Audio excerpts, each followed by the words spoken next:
Low-power broadcasting refers to a broadcast station operating at a low electrical power to a smaller service area than full power stations within the same region, but often distinguished from micropower broadcasting, and broadcast translators.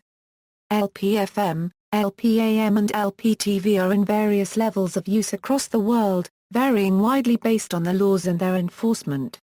Canada, radio communications in Canada are regulated by the Radio Communications and Broadcasting Regulatory Branch, a branch of Industry Canada, in conjunction with the Canadian Radio Television and Telecommunications Commission. Interested parties must apply for both a certificate from Industry Canada and a license from CRTC in order to operate a radio station. Industry Canada manages the technicalities of spectrum space and technological requirements, whereas content regulation is conducted more so by CRTC. LPFM is broken up into two classes in Canada, low and very low. The transmitters therefore range from 1 to 50 watts, as opposed to 1 to 100 watts in the US. As of 2000, 500 licenses have been issued. These transmitters are generally only allowed in remote areas.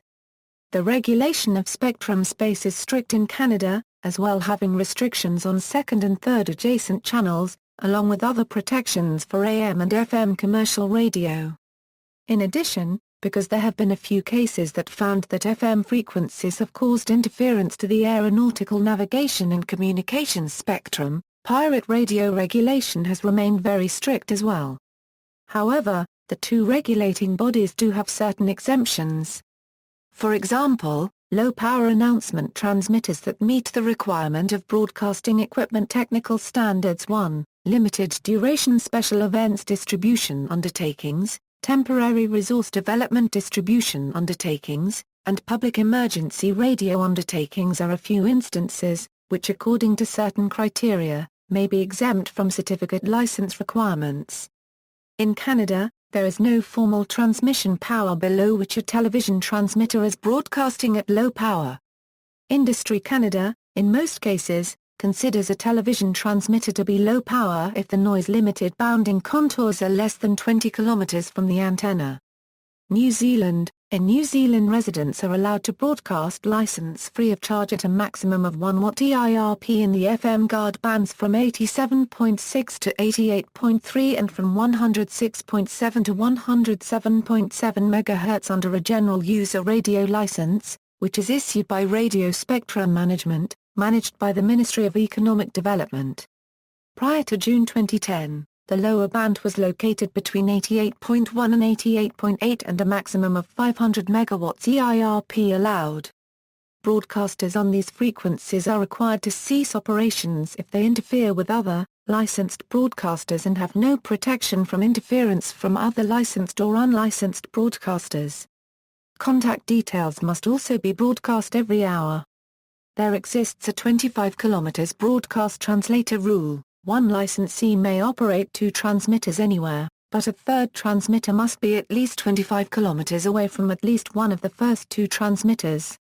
There are efforts on self-regulation of the broadcasters themselves.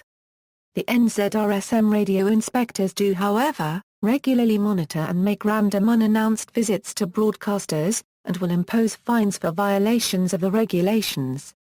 New broadcasters are also subject to an initial compulsory inspection. United Kingdom, temporary low-power stations are allowed at times via a restricted service license. Since 2001, long-term LPFM licenses have been available in remote areas of the country. These are currently used for many establishments including military bases, universities and hospitals with fixed boundaries.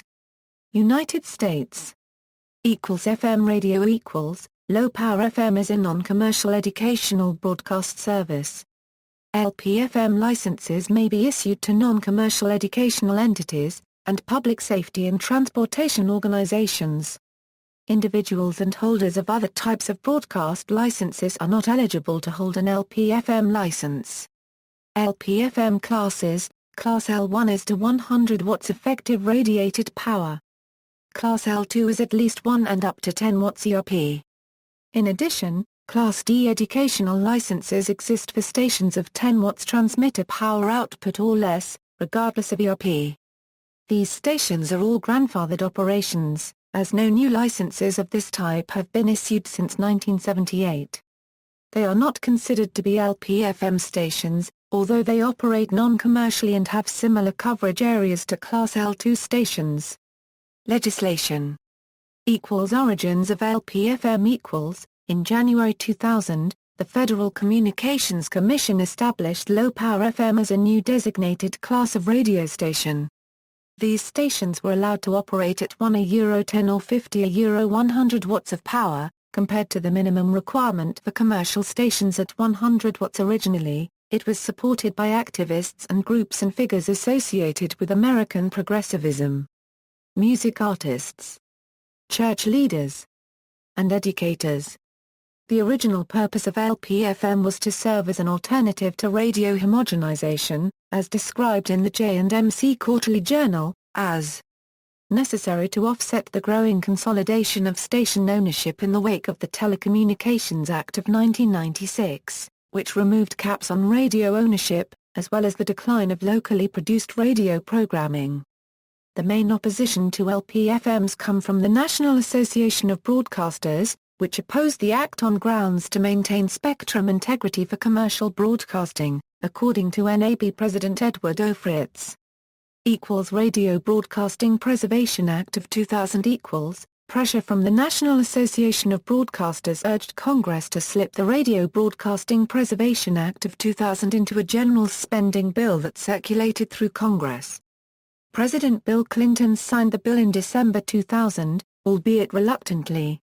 The actual bill that went through Congress, 1, was meant to tighten standards for LPFM stations, in an effort to make it harder for stations to be approved in order to protect full-power FM stations. Had these provisions, the FCC has the ability and jurisdiction to license LPFM stations. Third, adjacent channel interference protections require LPFM stations to be separated by at least 0.6 MHz from all other stations with the intent of preventing signal interference. Applicants who have engaged in the unlicensed operation of any station cannot receive LPFM licenses. The FCC agreed to commission studies on the interference effects and economic impact of LPFM on full power stations. This act basically shifted policy-making from the FCC to Congress, which was considered an insult against the FCC. 340 € 54. Local Community Radio Act of 2005 . The Local Community Radio Act of 2005 was introduced by Senators John McCain, Maria Cantwell and Patrick Leahy. After the FCC complied with the provisions of the Radio Broadcasting Act of 2000 by commissioning the MITRE report to test if there was significant interference from LPFM stations on the full power stations, the study showed that the interference of LPFM is minimal and would not have a significant effect on other stations. According to Senator Leahy, this bill will open up the airwaves to truly local broadcasting while protecting full-power broadcasters from unreasonable interference and preserving important services such as reading services for the blind. Local Community Radio Act of 2007 . Sponsored in the U.S. House of Representatives by Congressman Mike Doyle and Lee Terry and in the United States Senate by Senators Maria Cantwell and John McCain, the Local Community Radio Act of 2007 failed to be voted on. The House Bill, H.R. 2802, was referred to the Subcommittee on Telecommunications and the Internet on June 21, 2007. Since the bill was not passed in FY 2007, the bill was removed from the docket as never passed. Local Community Radio Act of 2009 . This bill was an update of the Local Community Radio Act of 2007. It would have required the FCC to alter current rules in order to get rid of the minimum distance separation between low-power FM stations and third adjacent channel stations. Previously, there was a minimum distance requirement. However, the FCC found that LPFM stations did not cause any interference on third adjacent channel stations, thus eliminating the need for such a requirement. The Local Community Radio Act of 2009 also would have required that the FCC keep the rules that offer interference protection to third adjacent channels that offer a radio reading service. This protection will ensure that such channels are not subject to possible interference by LPFM stations. The final part of the bill required that when giving out licenses to FM stations, the FCC must make sure that these licenses are also available to LPFM stations and that licensing decisions are made with regard to local community needs. The bill had unanimous bipartisan support from FCC leadership. It was passed by the House and referred to the Senate. Local Community Radio Act of 2010 The Local Community Radio Act of 2010 was signed into law by President Barack Obama on January 4, 2011 as Pub L. 111/371, after passage in the House on December 17, 2010, and the U.S. Senate on December 18, 2010. In a statement after the bill became law, Federal Communications Commission Chairman Julius Genachowski said, "Low-power FM stations are small, but they make a giant contribution to local community programming. This important law eliminates the unnecessary restrictions that kept these local stations off the air in cities and towns across the country."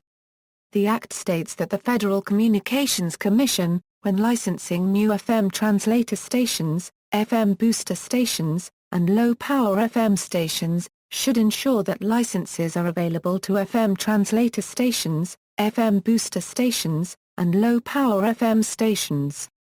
Such decisions are made based on the needs of the local community. And FM translator stations, FM booster stations, and low-power FM stations remain equal in status and secondary to existing and modified full-service FM stations.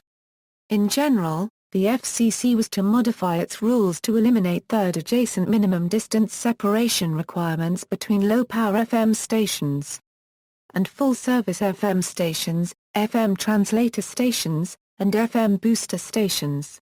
Arguments for LPFM, Free Press, a non-partisan advocacy organization pushing for media reform, specifically in promoting diversity and independent media ownership, strong public media, and universal access to communications, voiced its support of LPFM for a variety of reasons. It strengthens community identity. It creates an outlet for amateur musicians to get their music heard. It creates diversity on the air because women and racial minorities are represented. It creates an opportunity for young people, especially college students, who are interested in radio to learn about the business. It provides farmers with up-to-date agricultural information. Prometheus Radio Project, a non-profit organization that builds, supports, and advocates for community radio stations which empower participatory community voices and movements for social change, also supported LPFM, citing these reasons. The media should not limit democratic participation but should provide a way for communities and movements to express themselves. Public airwaves shouldn't be concentrated in private corporate hands. Low-power FM gives a voice to communities. Low-power FM needs to be protected from big broadcasters. A New York Times article focusing on a LPFM station called KOCZ highlights a number of key arguments for LPFM. In Louisiana, a large African American community appreciate how LPFM plays a genre of music called Zydeco, a potent blend of Cajun, rhythm and blues and, among a younger generation, hip-hop, often features accordion and washboard. LPFM influences commercial radio to offer listeners a wider range of music. Commercial stations had started playing more Zydeco since KOCZ started broadcasting in 2002. They know that we make them better, an advocate said because LPFM is non-commercial, schools and organizations are able to promote many community service-related projects that help better the local neighborhood. KOCZ is licensed to the Southern Development Foundation, a civil rights group that grants scholarships and runs a business incubator but has fallen on hard times. The foundation treats the station as a 24-hour form of community outreach. LPFM promotes a very close community. A woman walked into the station, asked for an announcement to be broadcast about her lost dog. She was able to get her dog back the next day. Unregistered trademark. LPFM is crucial for small communities in times of emergencies. OEA low-power FM radio station can stay on the air even if the power goes out. Low-power FM saved lives during Katrina. Former President Bill Clinton is a known advocate of LPFM, saying it is giving voice to the voiceless, including schools, community groups, churches, and ethnic groups. Brown Paper Tickets CEO Steve Butcher supports LPFM, stating in a letter to the FCC, "We hear from event producers frequently who can't afford radio ad buys on commercial stations. These local entrepreneurs can afford underwriting on smaller stations that can help build awareness about their events." LPFM stations are considered to be affordable compared to an average FM station, whose operating costs can run up to $1 million, and could only be afforded by businesses and the very wealthy. An antenna and transmitter can cost between $2,000 and $5,000. Arguments against LPFM: signal interference on FM station. High-power FM stations express concern that LPFM stations may cause interference with their signals if third adjacent channel interference protections are not observed. While the MITRE report suggests that the likelihood for interference is not as threatening as previously thought, high-power FM stations question the methodology, scope and validity of the study and its results. FM translators. These devices allow a radio station to rebroadcast its signal to reach a greater area. FM translators could benefit religious broadcasters wishing to reach a larger audience, as well as many AM radio stations who, due to ionospheric refraction, are required to emit weaker signals during the night. FM translators are low power, so compete with LPFM for limited space on the airwaves. In some states, the local Department of Transportation operates large networks of LPFM stations that act as highway advisory radio stations. A service traditionally operated at the fringes of the AM band. Restricting the number of available channels. Some investors in radio believe LPFM services prevent the development of digital radio. NPR is a major opponent to low-power FM. Their stance is that allowing more flexible rules for LPFM would burden other stations by forcing them to deal with interference problems, and because of the fact that full-power broadcasters reach a broader audience and provide a greater service, they should be favored regarding spectrum availability. The National Association of Broadcasters is the other major source of opposition. Its stance is that full-power FM broadcasters enhance localism by providing community-responsive information such as emergency information. Allowing low-power FM stations to have equal spectrum rights could be detrimental to these necessary programs. LPFM versus Broadcast Translators. Unlike the former FM Class D license, an LPFM station has no priority over broadcast translators in the allocation of available spectrum. This is problematic insofar as a loophole in the regulations for broadcast translators exempts non-commercial stations from the requirement that translators be within the coverage area of the original station that they rebroadcast. An FCC licensing window for new translator applications in 2003 resulted in over 13,000 applications being filed, most of them coming from a few religious broadcasters. A large percentage of these stations were the result of broadcasters exploiting a loophole allowing non-commercial stations to feed distant translators from satellite-delivered programming hundreds or even thousands of miles outside the parent station's coverage area. It should be noted that this is only true for those located on channels 201 and 220. However, even though all translators on commercial frequencies must be fed by a direct, over-the-air source, regardless of who owns the translator per FCC Rule 74.1231(b), the actual over-the-air source can be satellite-fed.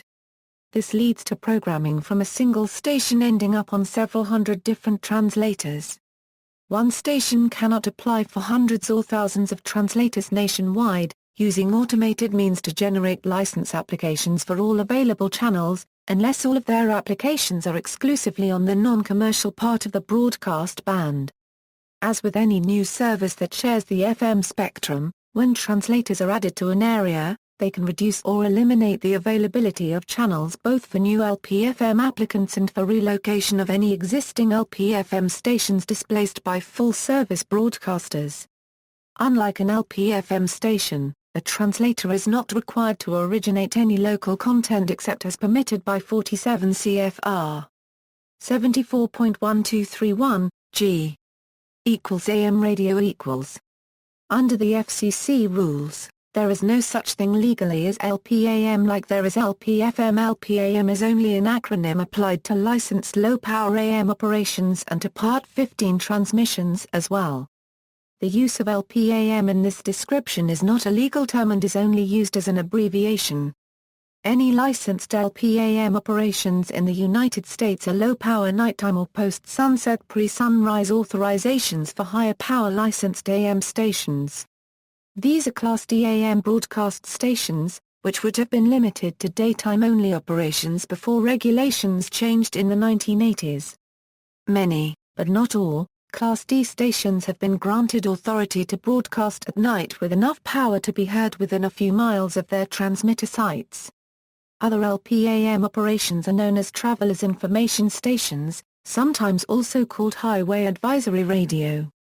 Authorized under FCC Part 90.242, these are stations licensed to local transportation departments or other governmental or quasi-governmental agencies to provide bulletins to motorists regarding traffic conditions.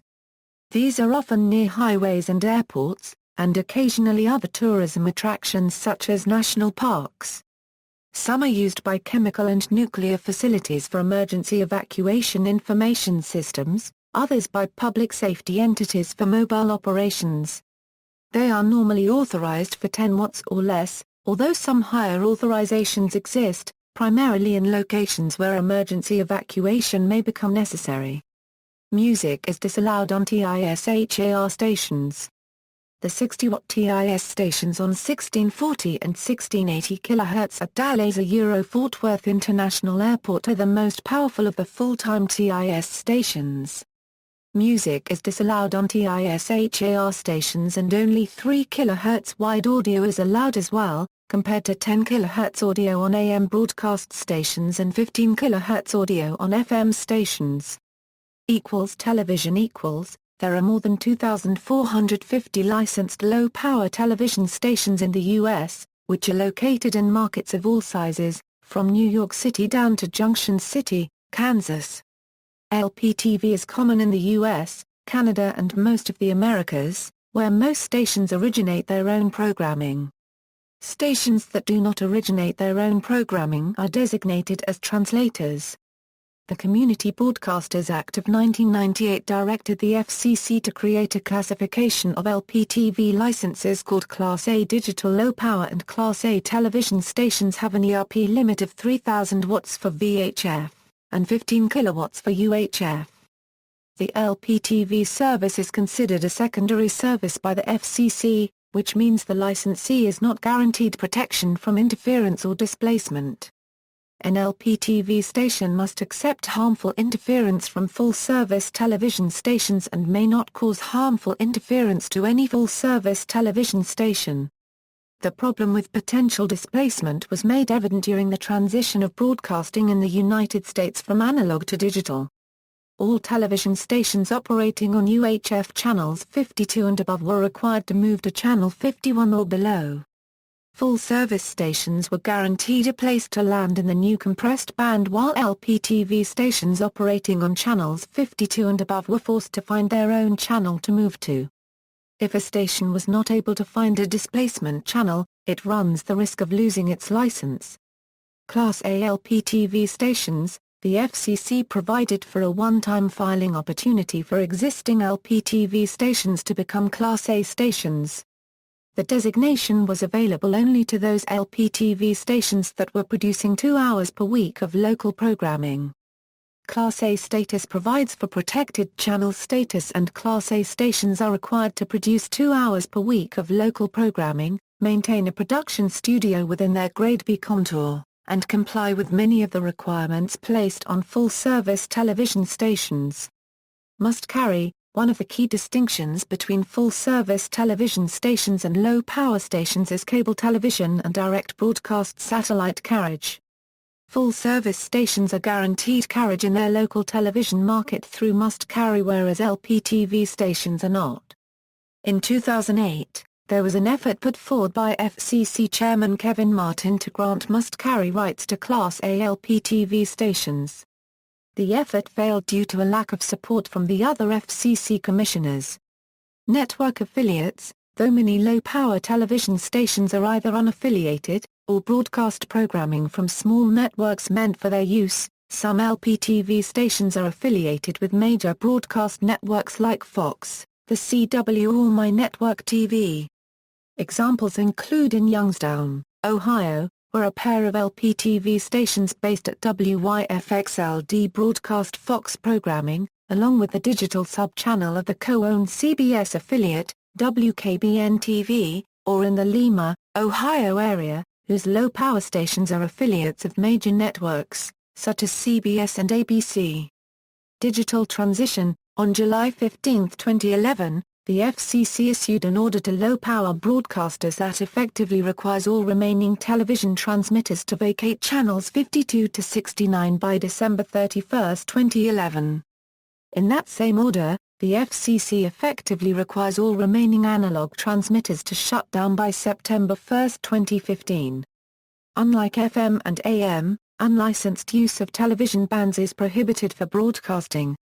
The amateur television channels do allow for some very limited non-entertainment transmissions, however, with some repeaters airing NASA TV during space shuttle missions when they are not in local use. The low-power television industry was represented by the Community Broadcasters Association, which held its annual convention each year in October and an annual meeting each year in April at the National Association of Broadcasters Convention in Las Vegas. The meeting was always held on the Monday night of the NAB convention in Ballroom B of the Las Vegas Hilton and was open to anyone interested in the low-power television industry. On August 13, 2009, the CBA announced in a statement that it would shut down after 20 years of representing LPTV stations. One reason given was the restrictive regulations that kept the Class A and LPTV industry from realizing its potential. Another was the inability to reach most viewers, partly due to multi-channel video programming distributors refusing to carry these channels. In addition, Amy Brown, former CBA executive director, said, "Some 40% of Class A and LPTV station operators believe they will have to shut down in the next year if they are not helped through the digital transition." In February 2006, the FCC released its notices of proposed rules for digital radio. The Commission reaffirms its commitment to provide broadcasters with the opportunity to take advantage of digital audio broadcasting technology, proposed criteria for evaluating models and systems, such as the in-band on-channel system, and inquired on the needs for a mandatory DAB transmission standard. In Section 39 of the notice, the FCC inquires as how to balance incentives for broadcasters to switch to digital systems with incumbents of new entrance opportunities, stating that they are OESEC analyses of the minimum power levels that would preserve service within protected service areas in an all-digital environment, and alternatively, the levels that would not result in significant disruptions to current listening patterns are the DAB system that has been identified as the best fit for Lpfm as IBOC system. This is a hybrid system that uses existing frequencies and can operate carrying digital information along with analog broadcast signal on the side bands. However, the digital carriers require the bandwidth to be widened, which would cause interference to stations on the first adjacent channel. If Lpfm adopts IBOC, then Lpfm would also need to accept a second adjacent channel restriction between two Lpfm stations, as there is a potential that the sidebands of two Lpfm stations would overlap, causing interference. Currently, imposing a second adjacent channel restriction would impact less than 10 Lpfm stations.